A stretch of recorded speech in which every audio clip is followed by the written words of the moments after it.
Japan দেশের Aokigahara জঙ্গল। দেশের মাউন্ট ফুজি পর্বত ঘেঁষে এই জঙ্গলের অবস্থান। এই জঙ্গল সাধারণ কোনো জঙ্গল নয়। জঙ্গল ঘিরে রয়েছে এক অতৃপ্ত ইতিহাস, কষ্টকর গল্প।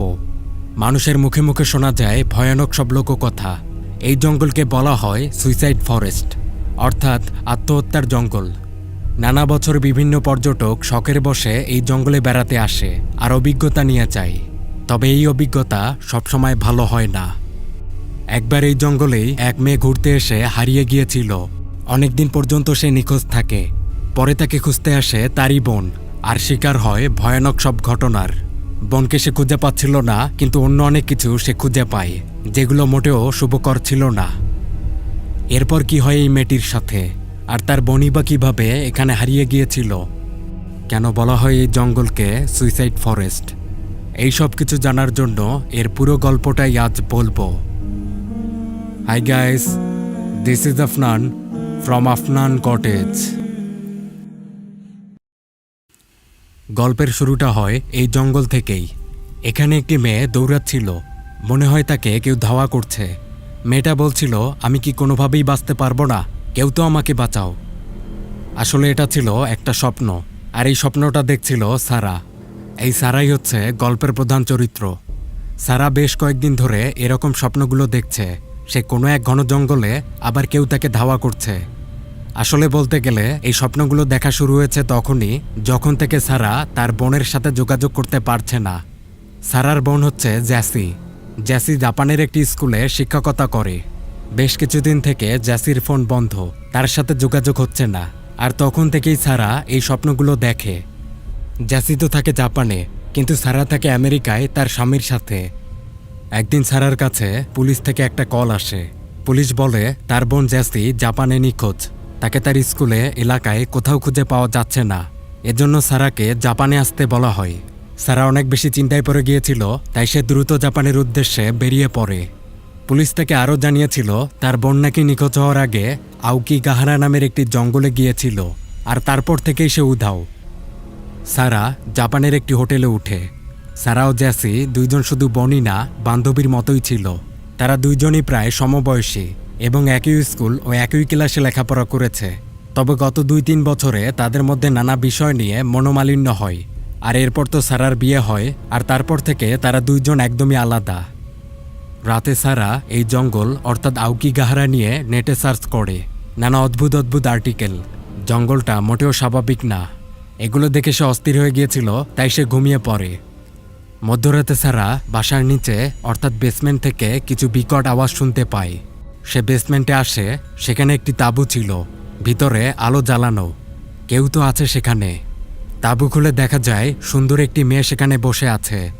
কিন্তু কিছুক্ষণ পরই মেয়েটার চেহারা বিকট আকার ধারণ করে। এটা মানুষ হতে পারে না।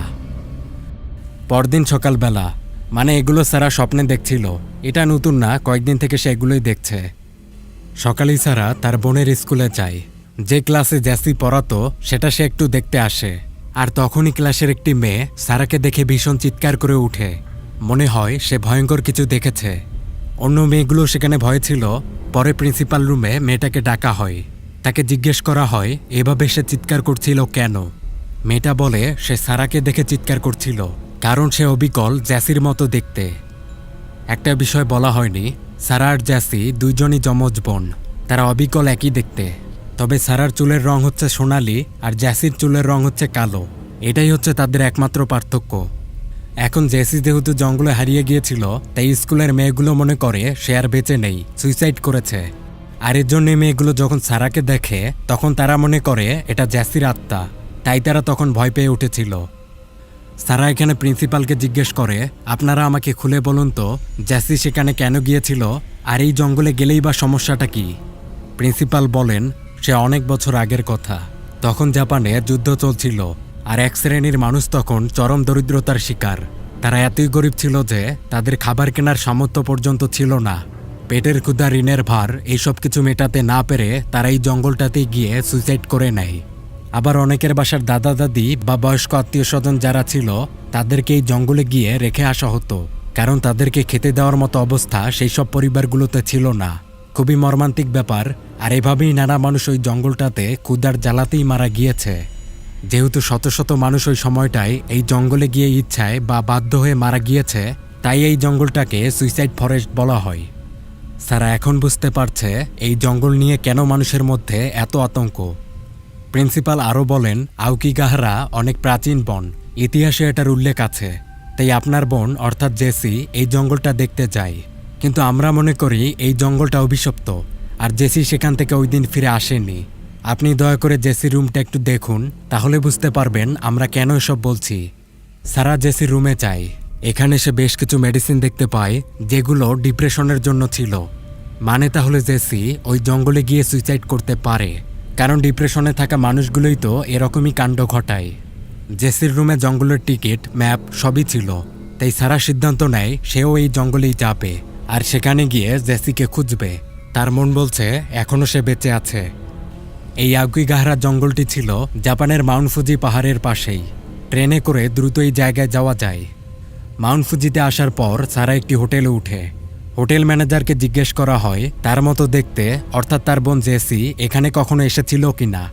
ম্যানেজার বলে, হ্যাঁ আগে এসেছিল তো, কিন্তু খুব দুঃখের বিষয় সে এখন আর পৃথিবীতে নেই। পৃথিবীতে নেই মানে? জেসি কি মারা গিয়েছে? ম্যানেজার বলেন, হ্যাঁ তিনি মারা গিয়েছেন, আর তার লাশটাও হয়তো আমাদের মর্গেই রাখা আছে, আপনি একবার চেক করে নিন। এসব শুনে সারা একদমই হতবাক, মানে হচ্ছেটা কি? এরপর সারাকে মর্গে নিয়ে যাওয়া হয়। অনেকগুলো লাশ সেখানে পড়ে আছে, কিন্তু কোনো লাশকে দেখে তার মনে হয় না এটা তার বোন। কিন্তু ম্যানেজার তাহলে এরকম বলল কেন? আসলে জাপানের মানুষরা না খুব একটা ইংরেজি বুঝে, না বলতে পারে। তাই কেউ যখন এই পাহাড়ের হোটেলগুলোতে হারানো কাউকে খোঁজার জন্য আসে, তখন তারা এভাবেই সরাসরি মর্গে নিয়ে যায়। বিষয়টা অদ্ভুত, কিন্তু এখানে এটাই হয়। সারা ম্যানেজারকে বলে এগুলোর কোনোটাই তার বোন না, হয়তো তার বোন ওই জঙ্গলেই রয়েছে, তাই সে এখন সেখানে যেয়ে খুঁজে দেখতে চায়। কিন্তু ম্যানেজার তাকে যেতে মানা করছিল, বলে যে এখনই সন্ধ্যা হবে, সেখানে যাওয়া মোটেও ঠিক হবে না, আর একা যাওয়া তো কোনোভাবেই না। সারা যদিও কোনো গাইডকে সাথে নিয়ে যেতে চায়, কিন্তু তারপরও তাকে যেতে মানা করা হচ্ছিল। সারা সব কিছুতে অনেক রেগে গিয়েছে। সে অন্য কারো সাহায্য নিতে চায়, কিন্তু তার ফোনে কোনো নেটওয়ার্ক সিগন্যাল ছিল না। হোটেলের এক কর্মচারী তাকে জানায় এটা একটা পাহাড় এলাকা, এখানে আপনি নেটওয়ার্ক খুব একটা পাবেন না। সারা তখন এই মেয়েটাকেই বলে, তুমি কি আমাকে এই জঙ্গলে নিয়ে যাবে? আমি তোমাকে বেশ খানেক টাকা দিতে পারবো। মেয়েটা বলে, আমি টাকার জন্য তো নিজের জীবনটাকেই বিপদে ফেলতে পারি না, আপনার ওই জায়গায় যাওয়া উচিত হবে না। সারা শুনে বলে সে এসব ভৌতিক কিছুতে বিশ্বাস করে না, আজ হোক আর কাল হোক সে ওই জঙ্গলে যাবেই। মেয়েটা বলে, এই জঙ্গল একাধিক অশুভ শক্তির আধার, অনেক মানুষের লাশ এই জঙ্গলেই পচে আছে।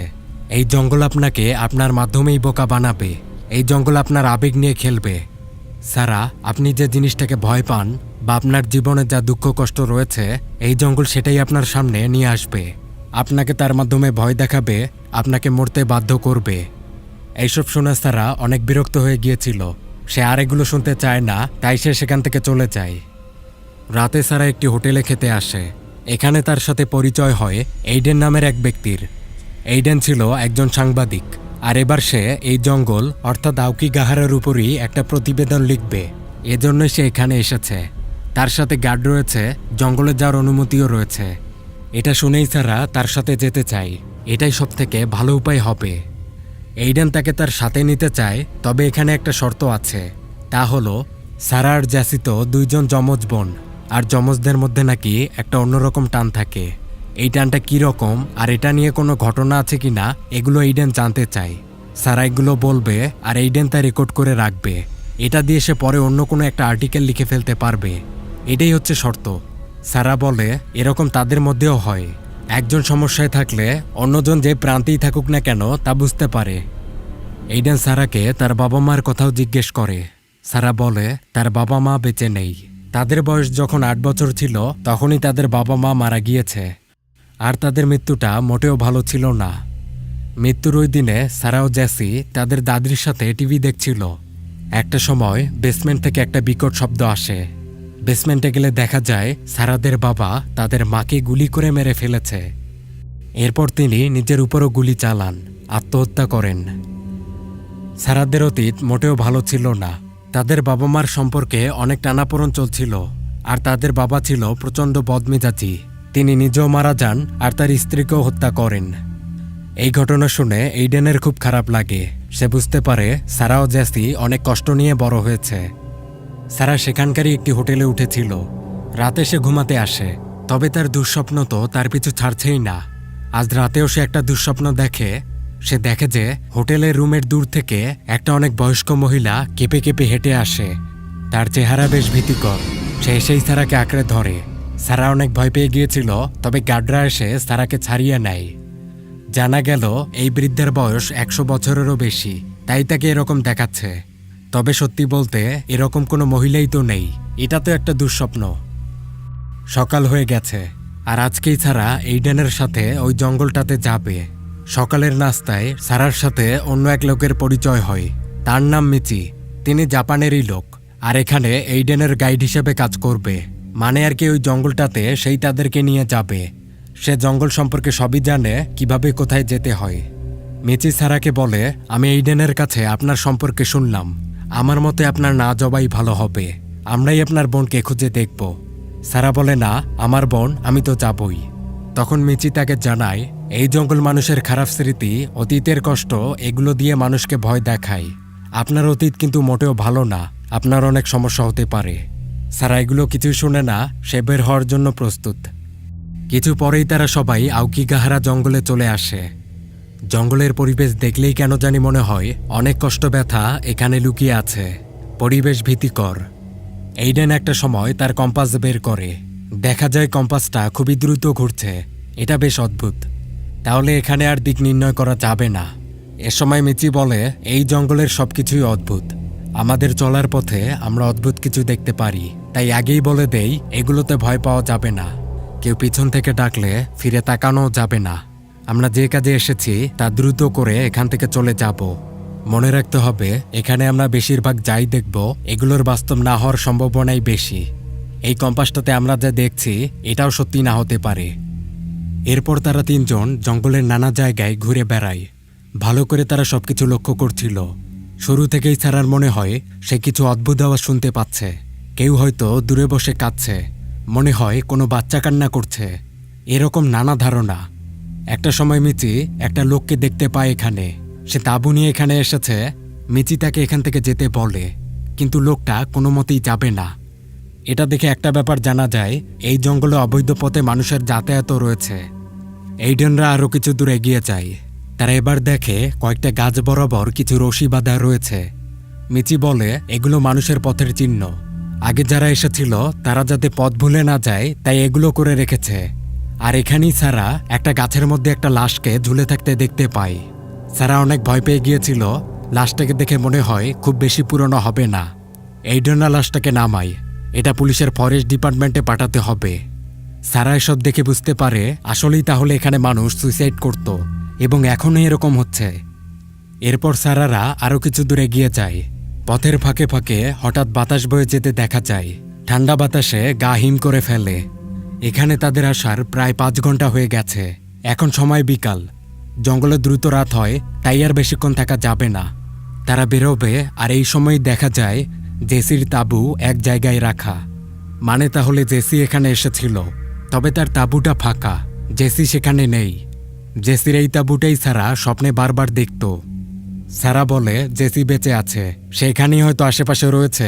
আমরা আর একটু খুঁজলেই তাকে পেয়ে যাব। চারদিকে জেসিকে অনেক ডাকা হয়, কিন্তু তার দেখা পাওয়া যাচ্ছিল না। মিচি বলে, অনেক হয়েছে, আজকে আর না, কাল সকালে এসে আবার খোঁজা যাবে। কিন্তু সারা তো যাবে না। সে বলে, জেসি এখানেই আছে, আমি তার জন্য অপেক্ষা করব, সে চলে আসবে, আপনারা চলে যেতে পারেন। মিচি তাকে অনেক বুঝায়, কিন্তু সারা তো এসবে গুরুত্ব দেয় না। তার কথা সে থাকবেই। তবে এইডেন এখানে সারার পক্ষ নেই, সেও তার সাথে এখানে থাকবে।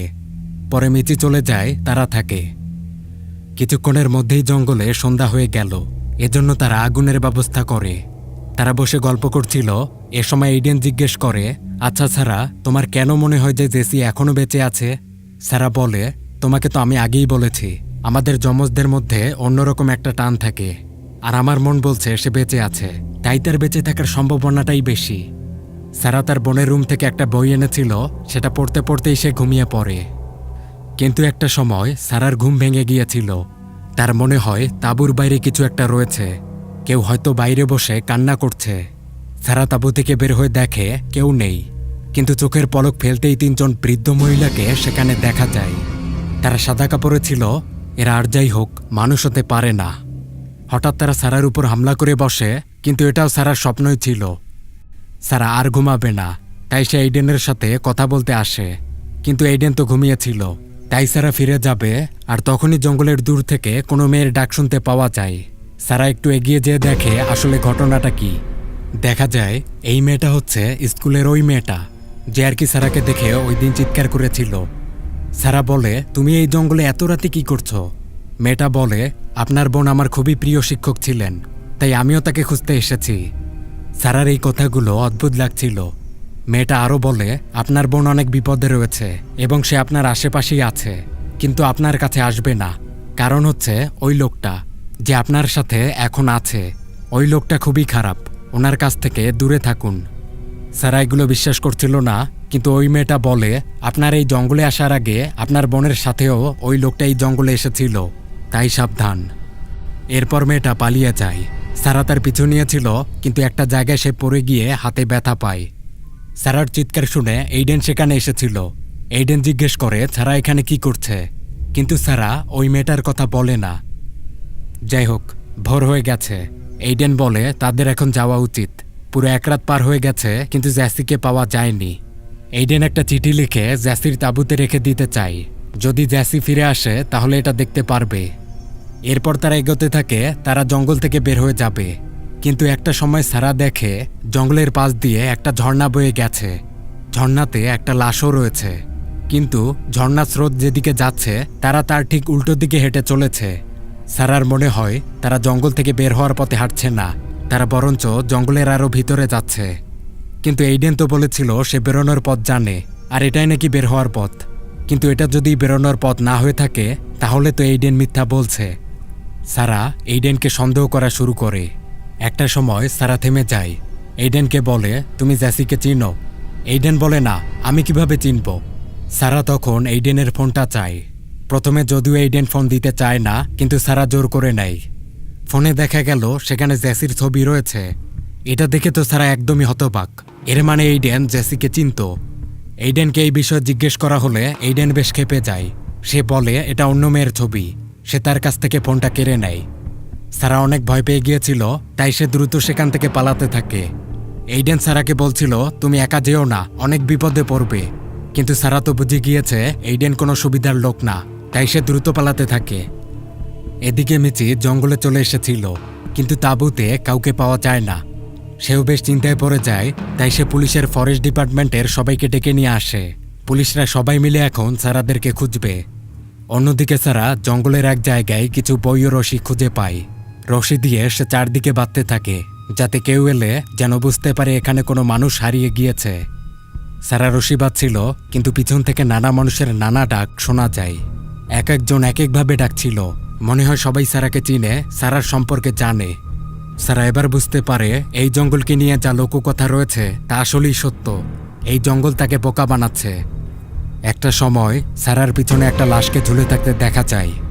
এই লাশটি হচ্ছে সেই লাশ যেটা এইডেনরা আগে নামিয়েছিল। সারা দ্রুত দৌড়াতে থাকে। পরিস্থিতি অনেক বেশি অস্বাভাবিক হয়ে গিয়েছে।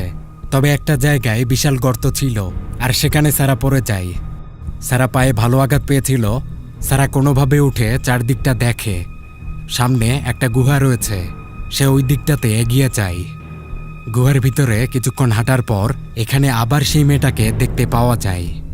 সারা এবার আর এই মেয়েটাকে বিশ্বাস করে না।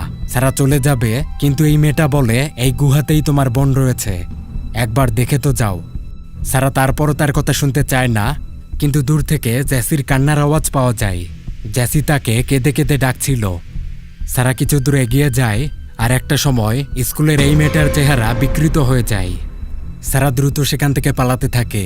গুহার পদে পদে রয়েছে নানা মৃত মানুষের অবয়ব। মানে এই জঙ্গল তার তাণ্ডব শুরু করে দিয়েছে। সারাকে যেভাবেই হোক না কেন ওখান থেকে দ্রুত বের হয়ে যেতে হবে। সে গর্তের মুখে এসে চিৎকার করছিল। একটা সময় এই চিৎকার শুনে এইডেন সেখানে চলে আসে। সে বলে, তুমি একটু দাঁড়াও, আমি এখনই একটি রশির ব্যবস্থা করে আনছি। সারা অপেক্ষা করে, কিন্তু কিছু পর সারা সেখানে একটি ক্যামেরা খুঁজে পায়। এই ক্যামেরাটা তার ছোটবেলার ক্যামেরার মতোই, ক্যামেরায় তাকালে সে দেখে সেখানে তার মৃত বাবার ছবি রয়েছে। মানে পরিস্থিতি একদমই বেগতিক। এই জঙ্গলে এইসব কিছু দেখিয়ে তাকে ভয়ে ফেলার চেষ্টা করছে, তাকে দুর্বল বানাচ্ছে। যাই হোক, এইডেন রশি নিয়ে এসেছিল। সারাকে উঠিয়ে নেওয়া হয়। এরপর এইডেন বলে, আমিও এখন বের হওয়ার পথ খুঁজে পাচ্ছি না, আর এখানে তো কোনো ফোন নেটওয়ার্কও নেই। তবে এখানে আমি একটা কুঁড়েঘর খুঁজে পেয়েছি। ওখানে একটা রেডিও রয়েছে, ওয়াকি টকিও রয়েছে। এগুলো দিয়ে বাইরে যোগাযোগ করা সম্ভব। আমাদের ওই বাড়িতে গিয়েই থাকা উচিত। সারা বলে, আমি এখানের কোনো কিছুই বিশ্বাস করতে পারছি না। তুমি যে আমার ক্ষতি করবে না তা আমি কিভাবে বুঝবো? এইডেন তখন একটা ছুরি দিয়ে বলে, কোনো সমস্যা মনে হলে এটা আমার উপর চালিয়ে দিবে। আপাতত আমার উপর বিশ্বাস করতে পারো। এরপর তারা এগিয়ে যায়। নদীর ধারে এসে সারা বিশ্রাম নিচ্ছিল। সে তার ক্ষতের হাতটা ধুতে আসে, কিন্তু এখানে দেখে তার কাটা জায়গায় পোকা পড়ে গিয়েছে। সেগুলো আবার ভিতরেও চলে যাচ্ছিল। এই সময় এইডেনের ডাক শোনা যায়। পরে আবার তাকালে দেখা গেল হাতে এরকম কিছুই নেই। মানে সবকিছুই ধোঁকা। কিছু পথ অতিক্রম করে তারা ওই কুঁড়েঘরটায় পৌঁছে গিয়েছিল। সেখানে একটা রেডিও রয়েছে, তবে সেটা নষ্ট। এইডেন বলে সে এটা ঠিক করতে পারবে। এটার সাথে ওয়াকিটকি সংযোগ দিলেই বাইরে যোগাযোগ করা সম্ভব। তবে এটা ঠিক করার জন্য সে সারার কাছ থেকে ছুরিটা চায়। ছুরিটা দিতে সারার ভয় করছিল, তবে সে তা দিয়ে দেয়। সারা বাড়ির চারদিকটা খুঁজে দেখে এরকম একটা জঙ্গলের মধ্যে বাড়ি কেন। একটা সময় একটা রুম থেকে জ্যাসির কথা শোনা যায়। সারা এটাকে ধোঁকা মনে করে, কিন্তু জ্যাসি দরজার নিচ থেকে তাকে একটি কাগজ দিয়েছিল। কাগজে জ্যাসির হাতের লেখাই রয়েছে। সেখানে লেখা ছিল, এইডেন কোনো ভালো লোক নয়, সে নারী পাচারকারী, আর এই বাড়িটা হচ্ছে তার, আর সেই এখানে জ্যাসিকে আটকে রেখেছে। রুমটা লক করা ছিল। সারাকে এইডেনের কাছ থেকে চাবিটা নিতে হবে। রুমের একটা জায়গায় সে অন্য একটা ছুরি খুঁজে পেয়েছিল। এটা দিয়ে সে এইডেনকে আটক করে, বলে যে জ্যাসিকে ওই রুম থেকে বের করে দিতে। এইডেন বলে, তুমি আবার বোকামি করছো, যা তুমি ভাবছো তা পুরোটাই ধোঁকা। সারা বলে, হতে পারে সব ধোঁকা, কিন্তু ওই রুমটা আমাকে খুলে দেখাও। কিন্তু এইডেনের কাছে তো এরকম কোনো চাবি নেই। আর এটা নিয়ে তাদের মধ্যে একসময় লড়াই শুরু হয়ে যায়। আর এরই মধ্যে সারা ছুরি চালিয়ে দিয়েছিল।